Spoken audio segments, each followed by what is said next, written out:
We've got an opportunity to respond to these children whilst they're young, and we understand the cycle of trauma, abuse, and the impact that that can have on their development and their life trajectories. And if we fail to respond to that at an opportune point in time, it's likely that these children and young people will cycle back through services. So we've really missed a key point in their life to create some meaningful change. Welcome to the Emerging Minds podcast. Hi everybody and welcome to the Emerging Minds podcast. My name is Jill Munro and in this episode we will be talking with Susie Lukis and Kirren O'Brien, both of whom are resource coordinators for Statewide Children's Resource Programme based in Victoria. The Statewide Children's Resource Programme advocates for and assists practitioners in homelessness support and other non-government services to respond more effectively to the needs of children who have experienced homelessness and/or family violence. Their website is well worth a visit as it has lots of free resources for supporting the mental health of children and families experiencing homelessness, and these are freely available to practitioners nationwide. Susie and Kirren will be talking with us about the topic of homelessness and its impacts on families, and of course in particular the impacts on children and child mental health. They are full of practical examples of strategies that services can adopt to better support children and families experiencing homelessness, and they will also outline practical skills that practitioners can utilise in their work with children and their caregivers who are experiencing homelessness. I was also interested in finding out how families become homeless and what the impacts have been of issues such as COVID, cost of living rises, natural disasters and housing affordability. Anyway, I will let Susan and Kirren introduce themselves more fully, so let's meet our guests. Susie, perhaps you could start by telling us a little about your role. Certainly. So I'm Susie Lukis. I'm the Statewide Children's Resource Program Coordinator for the inner and outer eastern metro areas. So Kirren's rural and I'm metro, and we have a divide in our program covering all the rural and metro areas. And as Kirren mentioned, our role is really supporting practitioners in primarily homelessness and family violence services, but actually cross-sectorally, so allied health, education, and also to advocate back up to the Department of Families, Fairness and Housing. And we love partnering with other organisations such as Emerging Minds and the Centre for Excellence in Child and Family Welfare and our peaks to really promote the understanding that it's really vital that children receive support because services are funded to support children. Thanks, Susie. It's great to have you join us today, and we have really noticed how collaborative you are at Statewide Children's Resource Programme and how willing you all are to share your skills and knowledge, and it's really appreciated. So let's now welcome Kirren. Kirren, could you tell us about your role? My name's Kirren O'Brien. I'm the Statewide Children's Resource Program Coordinator for the Goulburn and the Ovens-Murray region. My role supports the family violence and homelessness sector, recognise the experiences of children and respond to that. So it's really important that we recognise children as clients in their own right.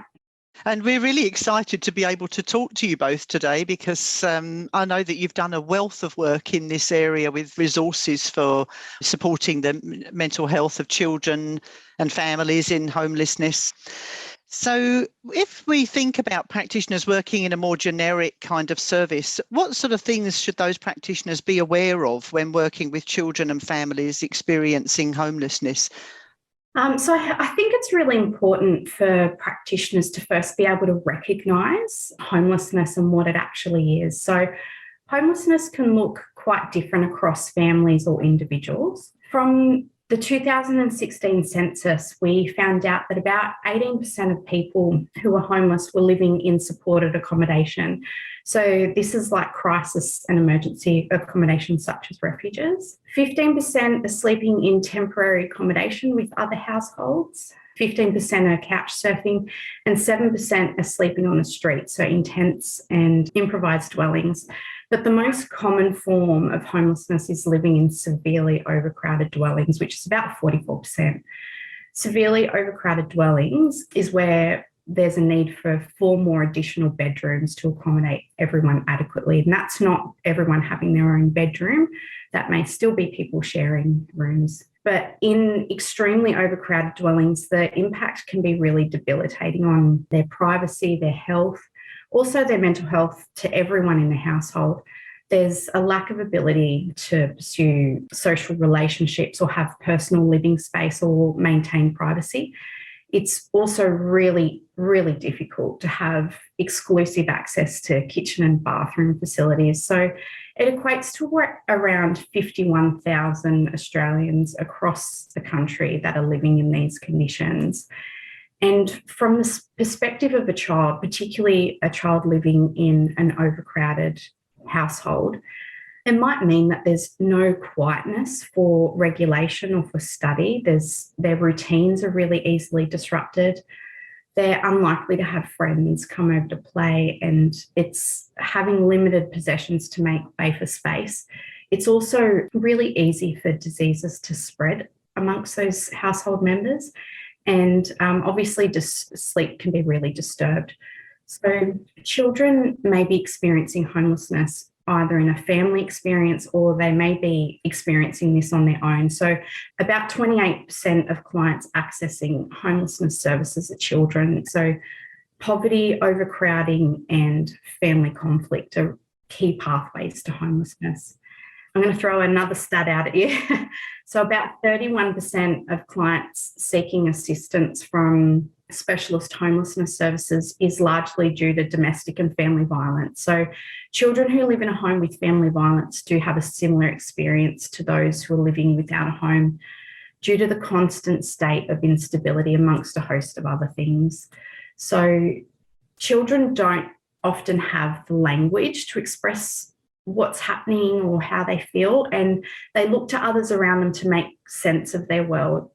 So if their caregiver's experiencing crisis, it's likely that they're feeling that their world is out of control too. Each child has their own valid experience of homelessness. And when we think of providing homelessness services, we think of providing caregivers the support they need to provide a roof over their family's head, but also homelessness doesn't usually occur in isolation of other challenges. It doesn't just impact caregivers. So children have their own experiences and they might begin to have feelings of confusion, ashamed, embarrassed, guilty, anxious, and they can have a really big feeling of grief and loss. They've left a lot of their things behind, their friends, their family, their support systems. It's a really big upheaval for children when they're experiencing homelessness. Yeah, thanks for that, Kirren. I'm just wondering whether COVID and, the latest rise in cost of living has made any difference. Have you noticed any new demographics into homelessness? Certainly, yeah. I think what we were starting to see before COVID was that house, rental prices were rising, and there was a little rise in costs of living, and there's been no real wage growth and certainly no increase in, Centrelink payments for eligible people. But during COVID, there was actually a decrease in people presenting for material aid because of those increased job seeker and job keeper payments. But there was also an increase in people presenting with homelessness. And we know that there were programs across the country to keep people safe during COVID who were experiencing lack of a home. But now that those extra payments have come down, there's been a significant increase in costs of living. There's been an increase in rental costs, and in fact, in a lot of areas, a significant decrease in affordable dwellings, because not just the increase in costs, but many properties that were available for rental have been turned into short stay accommodation, and that's significantly impacted.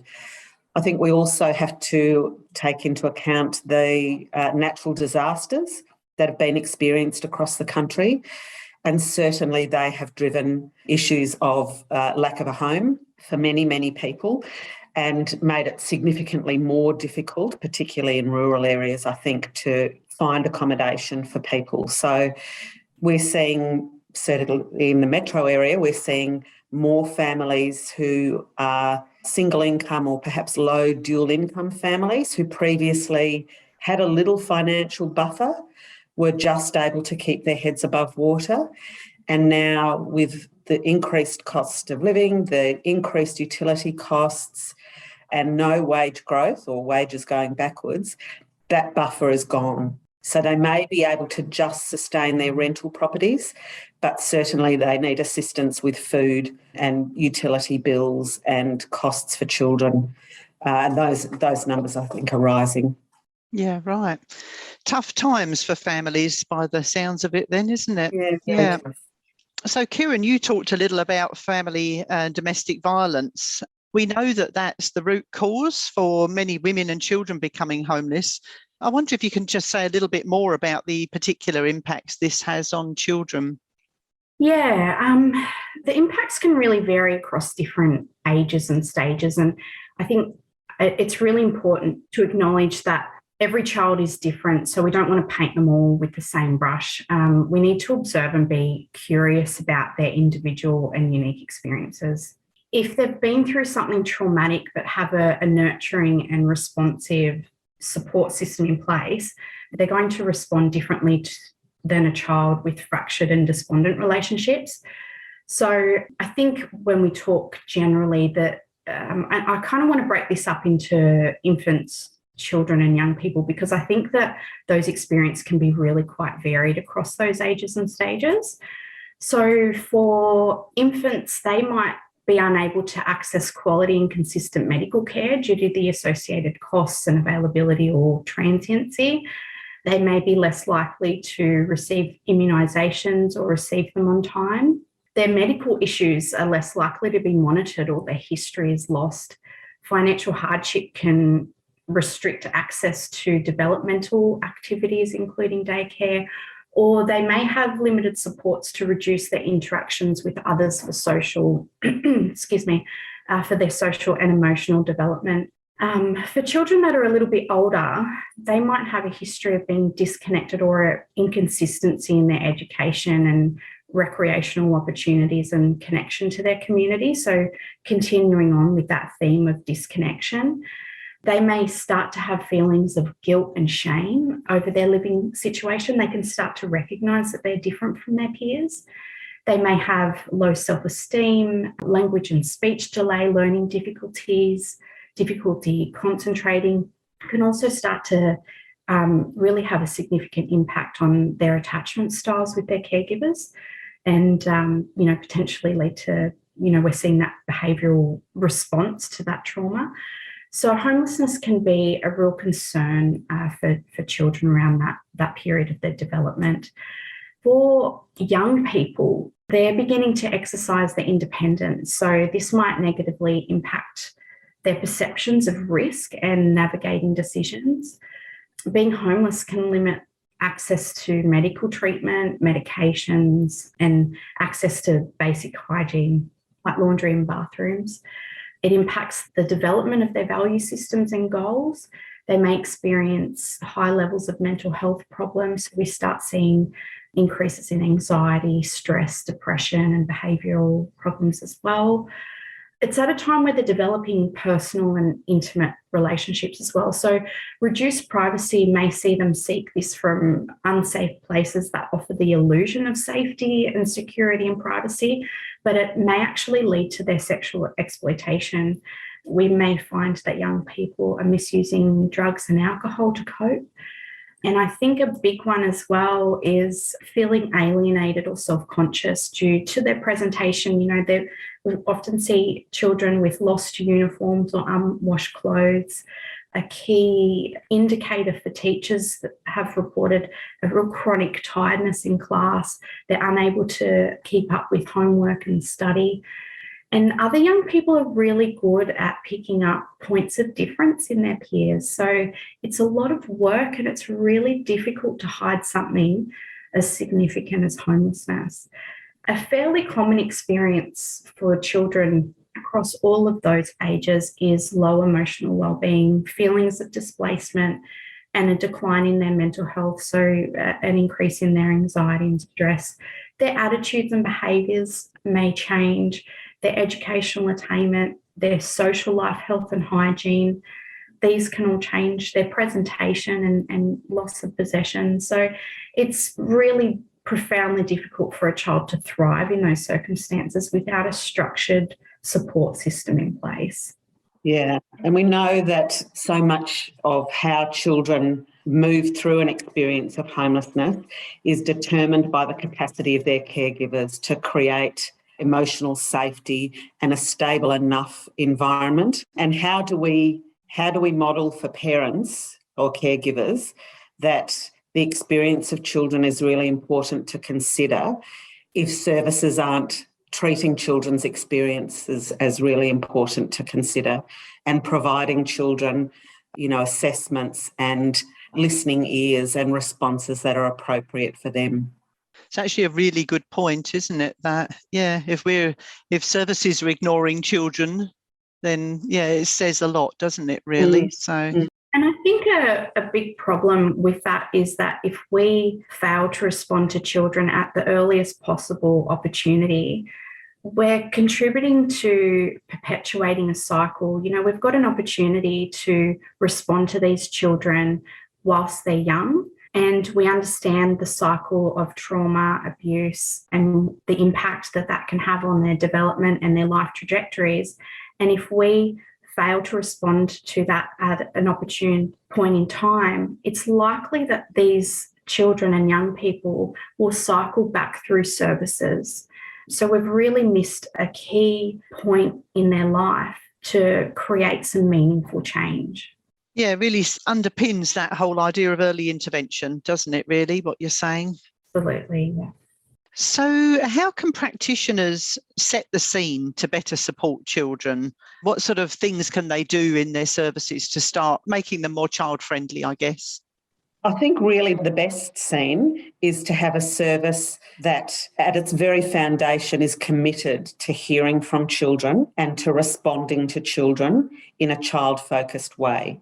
I think it's very easy for there to be, some posters put up and some child-safe standards written into policies, and that's the end of it really. So I think that's where it starts, is the expectation that all practitioners will have curiosity about children, will be equipped within their role to understand what's happening for a child and to respond. Again, we're not asking people to step outside their role or to go beyond what their role can provide, but there are referral options, there are pathways to support for children, and I think it's really important that practitioners have a commitment to sourcing and providing those for children, and really robust ways of assessing children. I think there needs to be, a foundational understanding of the rights of the child. Everybody talks about the rights of the child, but actually how does that play out in individual services? How does that play out in teams and individual practitioners? So I think that's really important. We do need to have child-friendly spaces. Many services see a wide demographic of people, some of whom are perhaps not appropriate to be waiting in the same area as children and their caregivers. And so having a space where children can be, providing new toys that work, good quality toys, not the broken trucks with one wheel and the, broken pencils and texters that are dry and don't work.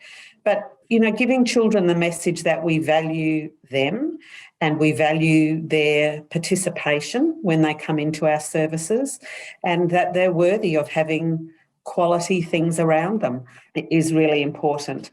And I think understanding what it means for a child who perhaps outside a service has very little opportunity to have a voice. Children don't have control over most things that happen to them. And again, I think it's really important that we don't just talk about, giving children a voice, but that we actually have ways meaningfully of engaging with children so they feel heard, and modelling for parents that it's important to hear the voice of the child, that we can have vulnerable conversations about difficult things with children present in a child-appropriate way and a safe way. And I think that's really, really important. The Statewide Children's Resource Program has a range of resources to support practitioners to do that, including our newest one, our Hear My Voice conversation cards, that are designed to be playful. They're designed to engage children, give children a voice and some control over what happens, and also to be really playful and to model that for parents. And I think that's a really good place to start to build that. I love that, what you were saying about the child-friendly spaces, and what you were saying about sometimes we want to try and protect children from the more difficult things in life, but children are actually aware often of what's going on and they may take the blame themselves. It's so important to have these conversations, but I think that practitioners can find that that's a bit tricky sometimes. So yeah, I think despite what we like to think about childhood being, rainbows and butterflies and beautiful things, the reality is that it's not that. For most children, it's a range of experiences. Yeah. And I think, as you say, unless we understand that when things are happening in a family system, whatever that family looks like, children will always have an experience of it, whether that's a fabulous thing or a devastating thing. The difference is in how we understand that children always will have an experience and how we give children a context for that. Because, as you say, they will fill in the gaps themselves, and children being children developmentally will blame themselves. It must be my fault, because it's difficult for adults when we walk into a room and the conversation stops. Our fallback often is to think, they must have been talking about me. But most adults have enough life experience to say, actually, they probably weren't. And if they were, it probably doesn't matter. But children don't have that understanding of the world yet. And I think that can build devastating stories in their heads to accompany the devastating things happening in the family often. And I think sometimes, very unintentionally, some people say, oh, children are resilient, they'll bounce back. I understand the intention of saying this, but I think that can also minimise the experience of the child. And actually, we need to reflect on what they have been through and ways that we can help them overcome some of that trauma and transition into a place of healing and recovery. And I think if we say, oh, children are resilient, it can potentially shift away from that and say, oh, they'll be fine, they'll be okay, they'll be able to recover. And I think that it's really important that we put some systems in place. And it doesn't need to be really complex and really burdening for children, but I think that those strong relationships and responsive adults and a safe space for children is creating that ability for their healing. But yeah, so I really try and shift away from that sentiment as well. Yeah, really good point, Kirren, too. I think resilience can be a bit overused in many contexts, to be honest. The fact that people keep putting one foot in front of another, yeah, I don't know. It would be nice if some people didn't have to be quite so resilient some of the time, wouldn't it? Especially our little ones. So it's not their burden to shoulder the time. We have to be responsive adults and shield them. So what sort of skills do you think practitioners need in order to engage children whose families are experiencing homelessness? I think Susie mentioned it before in terms of not overthinking things. So I think if you're going to engage with children, there's 3 really important components that you can bring to the table. So the first one being bringing an awareness of age-appropriate information, being aware of, where children are at developmentally. The second one, having a trauma-informed lens. So being aware that trauma can cause long-term effects on the brain and the body. And the third being coming to the room as yourself. So you don't have to be something that you're not when you're engaging with children. I think people overcomplicate it, they overthink it, they lose their confidence. If you're playful and creative, use that to your advantage. Be fun and create games with kids. If you tend to be a little bit more reserved, you might connect with the child on a completely different level to that other practitioner. So each child's unique and connect to others in different ways. So we can each draw out something completely different from a child. For me, it was helpful to prepare to go into having contact with the child. So I consider a few different things. So what's the child's age and abilities? What activity do I think that they'll enjoy and get the most out of? What's my purpose? I really tried to make sure that my contacts and each engagement was purposeful. What did I want to achieve out of that? So when we talk about purpose, I thought about, is it for observation purposes? Is it about assessing their safety? Is it building rapport? Or is it to gain a better understanding of their experiences? So I prepare for how I might be able to achieve that purpose, and I might choose an activity and pair this with some questions that I want to know more about. And resources are a great tool that practitioners can use because they're a great conversational piece. They shift the feelings of an intense focus from the child to an object while still allowing them to be the subject matter. So it might be a colouring in book, a fidget spinner, a stress ball, but really any activity or a toy is a great engagement tool. From my experience, most children really do want to be part of the conversation. They want to make decisions about things that affect them. For children who aren't of an age where they can articulate their views and wishes, it's still really, really important to engage and understand their interests and relationships and how they perceive the world. So that information that you gather will help build on how you're going to support them as a practitioner and what's important to them. I wonder if you mind me throwing you just an additional little curly one. I can imagine that it is, when a family presents in homelessness, the practitioners would often want to get stuck into the real busy work of trying to find accommodation, or that we must fix all this for this family, and that becomes the focus. What would you say about that? Yeah, that's a really good one, because I think that we can become elevated ourselves and sit in amongst that crisis with the caregivers. So I think it's really important to be a calm space. I think it's really important to use it as a reflective space. So if you've got caregivers and their family that are coming into you and they're desperately seeking a roof over their head, I think being a sounding board and listening to the things that they need and hearing about those experiences, but really checking in with yourself and being aware that you need to be a safe space and sit with that for a little bit. Because I think if you're also going to bring yourself up into a space of being in crisis, people in crisis can't help other people in crisis. And so it's really important to be that calm space, to be able to think things through, to be able to work through things systematically as well. And obviously to bring a human aspect to it. I think that the sectors that we work amongst are really great at doing that. Most people are happy to sit back and really listen to those experiences, and they can be really heavy. They can be very emotionally draining, and I think that practitioners are really great and respectful and really approachable at hearing those stories. But I think it's also really important that we check in with ourselves and do a bit of self-care around that, because it can lead to burnout. These are really heavy, complex, traumatic experiences for a lot of people. I think that's really good, Kirren. If you've got a half-hour appointment with somebody who has nowhere to sleep tonight and has children, and, they've literally got the clothes they arrived in, I think it's very tempting for us to, as Kirren mentioned, to sort of leap into that crisis thinking. And clearly finding safe accommodation for that night is a priority, and we have to be doing that.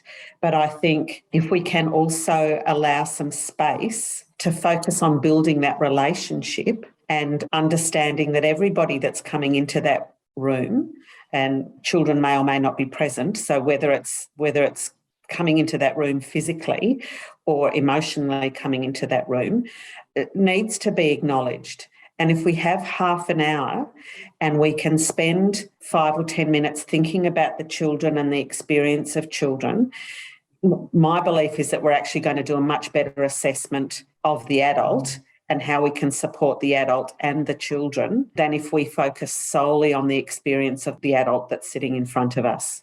Yeah, I'm glad you mentioned that as well, Susie, because it is obviously so important, isn't it, that, the children may not be physically present, but they will be impacted by whatever is going on in that room. So I wonder if you could talk a little bit more about maybe how practitioners might role model to parents. I suppose I'm thinking about when you've got intergenerational issues, and I know you're not going to fix everything in a half hour or 1 hour session, but sometimes there are these key parenting skills. Can you say a little about that and how practitioners might role model parenting skills? Sure. I think there's a couple of things there.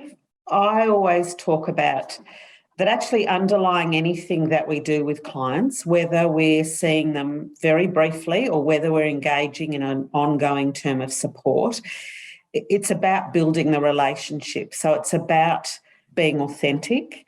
It's about being honest about what your limits are and what you can provide, and transparent in the way that you work, and really clear about the way that you envisage the work going, whether again it's really short-term or long-term work. I think understanding that for parents who didn't have a good parenting template, how do they understand to play? Much in all as we would all love it, there is no book that comes with here's how to play with a child. So I think offering small moments of engagement. I think one of the sort of overwhelming things for parents in crisis or caregivers in crisis is thinking about, I just can't sit for 4 hours and make up voices and characters and scenarios, and that's too overwhelming. So, some of our resources can be used, for instance, to colour in a tiny little thing. Practitioners often have to go and make a phone call or quickly write some notes. And being able to say to a caregiver and a child, maybe you might like to colour in this really small contained area, and here's 3 colours, not the box of 72 Derwents, and I will be back in 5 minutes, or I will be just writing for a couple of minutes here in the room with you. And I think that can start to build those small moments of engagement and those small moments of successful play. Very often we see caregivers with toddlers, for instance, and toddlers have no sense of boundaries. They have no sense of anybody else's needs because they need to be self-absorbed because that's toddler development. But often we see in their caregivers who are exhausted, their heads are full of the crisis that's happening. They spend all day being touched and grabbed and pulled on and, mum, dad, that it's so overwhelming. And the tendency is often to try and distract their toddlers from needing their support and their attention. And I think if we can model again for caregivers that sometimes giving those small moments repeatedly can actually help to soothe toddlers and can help toddlers to understand that actually this moment is okay, that their caregiver is available, because that's the most distressing thing for toddlers is if their caregiver is unavailable, either not in the room often or emotionally unavailable if they're experiencing distress. And so ways that we can model those small moments of connection repeatedly in very simple ways, and whether that's with us providing that opportunity first, I'll sit and colour with you for a moment, and now I'm going to go and make a phone call. Maybe Dad can do some colouring. That can help build the capacity of caregivers. And when we notice, I think clients, again, whether they're adults or children, are very used to having their deficits noticed, very used to having people point out their children are dressed inappropriately, or that their children are, got dirty faces, or their children have knocked things over. I think if we can notice the small strengths and the small positives, whether that's, a child who helps you pick up the pencils, those kinds of things can build a sense in caregivers that actually their child is a lovable human being, because sometimes caregivers forget that in the heat of crisis. So anything that we can do to build that capacity and to build that attachment and that relationship. There's a beautiful Stephen Porges quote that says, the removal of threat is not the same as the experience of safety. And I think for me, that really sums up so much in a few words. Some lovely practical advice. Kirren, were you going to add to that? Yeah, I think following on from what Susie said, for children to thrive, they need to live in an environment of relationships that start with their family and extends out to their community. So their environment and relationships need to be invested in their development. And I think it's every practitioner's role to be invested in the child that's presenting. So the biggest difference that they can make for that child is to strengthen the relationship between their caregiver and the community. I think we also need to be careful not to rely on a caregiver who's experiencing crisis to be the one to flag support for their child. So, they're really in survival mode. If someone's in crisis, they can't be expected to accurately attune and identify and seek the support that their child needs. And I'm not saying that their caregivers don't know what their child needs, but I think we really need to be curious and do our own engagement and assessments. I don't think practitioners should be afraid to ask or engage with the child directly. Like Susie had mentioned, it's really important for us to have our own experiences with the child because that can contribute to that assessment process as well. If it's not possible, if the child's not in the room, having purposeful conversations about their child and asking from the child's perspective can be really helpful. So you can talk to the caregiver and say, if your child was here in the room, how would they describe home? Or how do you think they would describe you as a parent? Other ways that we can support caregivers understand the child's needs is to have them reflect on what their needs were as a child. So asking questions like, when you're a child, what made you feel safe or what was important to you? By actively building the skills and insights of the caregiver, we're investing in children and their development. We can do this by going back to basics, so talking to caregivers about the importance of play, role modelling good engagement with the child, showing interest in the child and how they relate within the family unit, asking about their routines and identifying things that can help their family. So for further support, as practitioners, we can refer to other parenting supports or we can source funding. So we can look at options to engage children in developmental opportunities. So working with children and families can have a really profound and lifelong impact. And I think we need to be curious. We need to be trauma-informed. We need to be collaborative. And I think one of the most important things is we absolutely need to be client-led. Lovely. And you mentioned some lovely strategies there, which I think are all supported by some of the resources on your website, which I'll just mention again, the Statewide Children's Resource Programme. And I think we'll be able to add a link to that and those resources after this podcast because they are just amazing, so helpful. Thank you. So I'm just wondering if there are any other practice skills practitioners need to support parents experiencing homelessness. I know you've already talked about a lot. Anything else that you'd like us to know? Jill, I think we might need a new podcast for that. I think it is important to have some theoretical underpinnings. I think, the work that happens across homelessness and family violence, straddles a number of framework. I think being gender informed, I think understanding attachment theory. We've talked about being trauma informed and understanding how experiences of families impact on the relationships within families, whatever that family looks like, is really important. I think not being too welded onto one particular theory is really helpful, but having a kit bag of strategies and of understandings, that there are different ways of looking at different relationships and being able to be flexible and fluid with that, I think is really helpful.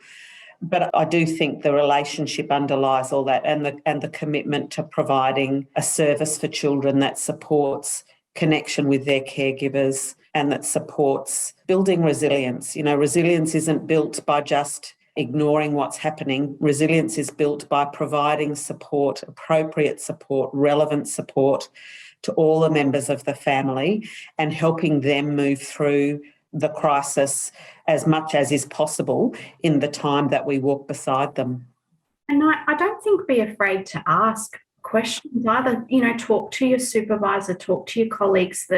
Susie and my positions exist to do secondary consultations and support practitioners in how to respond, providing some more information on ways to support children. So I think that there's a real wealth of knowledge across our industries and we need to tap into that. We don't know what we don't know, but don't be afraid to dive in, ask questions and let them tell their story. And we've really talked about focusing on relationships and engagement and doing that authentically And I think that some things can happen organically, and where you feel like, there's a little bit of a blockage, or you don't feel that you have enough knowledge in a certain area, talk to those around you, because I think one thing that I've really noticed is there's a lot of support in our sector, and we all want to do the best that we can for our clients, and there's others that are really willing to pitch in and support us to do that. Great. I think we've probably come to the end of our podcast, unless either of you had any more to say. No, but it's been absolutely lovely talking with you both today. It really has. And I think you're right, Kirren. I think we might need another podcast. But yeah, just such a wealth of information there. And again, I just reiterate the resources, Statewide Children's Resource Programme resources, which are free for practitioners to access. And hopefully we'll be able to share a link on our website. Thanks again. Thank you, Jill. Thanks so much, Jill. Visit our website at www.emergingminds.com.au to access a range of resources to assist your practice. Brought to you by the National Workforce Centre for Child Mental Health, led by Emerging Minds. The National Workforce Centre for Child Mental Health is funded by the Australian Government Department of Health under the National Support for Child and Youth Mental Health Program.